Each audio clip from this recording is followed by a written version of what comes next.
జనమంతా ఇలా ఒక్కసారిగా పెట్రోల్ బంకుల దగ్గరికి వచ్చేయటంతో హైదరాబాద్లోని కొన్ని పెట్రోల్ బంకుల్లో నో స్టాక్ బోర్డులు పెట్టేస్తున్నారు.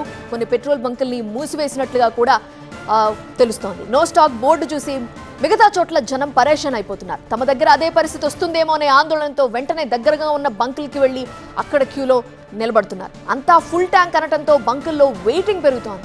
క్యూ లైన్లో అరగంట నుంచి గంట సమయం పడుతోందని వాహనదారులు అంటున్నారు. కంగారు పడొద్దు అని అధికారులు ఎంత చెప్తున్నా ముందు జాగ్రత్తగా అందరి నోట ఫుల్ ట్యాంక్ మాటే వినిపిస్తోంది.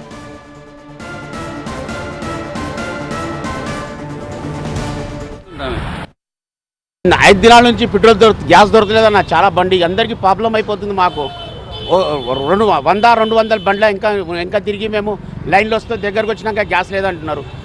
కిరాయి వెళ్తలేదు బండికి, అంత ప్రాబ్లం అయిపోతుంది సార్. మాకు 92 చేసిండు, అది కూడా లైన్లో. ఎప్పటి నుంచి బహదూర్పురా నుంచి చూస్తానా, బహదూర్పురా సర్కిల్ ఉందా, ఆ నుంచి చూద్దాం 3 కిలోమీటర్ దాకా లైన్ ఉంది. ఆ నుంచి చూసి వస్తే లకడికా పుల్ కూడా అట్లానే ఉంది. ఇక్కడ వస్తే ఇట్లా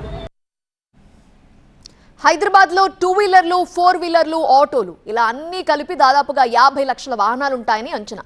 ప్రతిరోజు 30 లక్షల లీటర్ల వరకు పెట్రోల్ వినియోగం ఉంటుందని చెప్తున్నారు.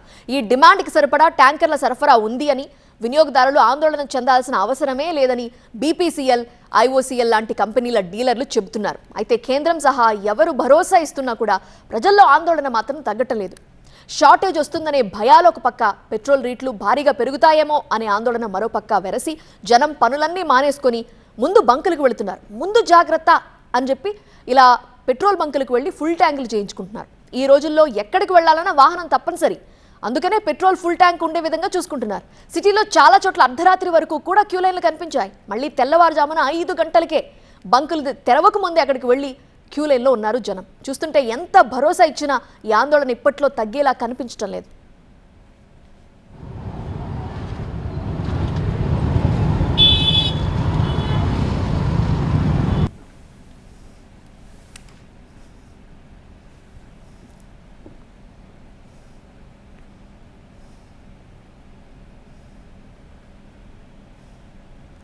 హైదరాబాద్లో చూశారు కదా, ఒకసారి మహబూబ్ నగర్కి వెళదాం. అక్కడ పెట్రోల్ బంకుల్లో కూడా వాహనదారులు భారీగా క్యూ కట్టారు. పెట్రోల్, డీజిల్ దొరకదనే వదంతులతో బంకుల దగ్గరికి భారీగా చేరుకుంటున్నారు.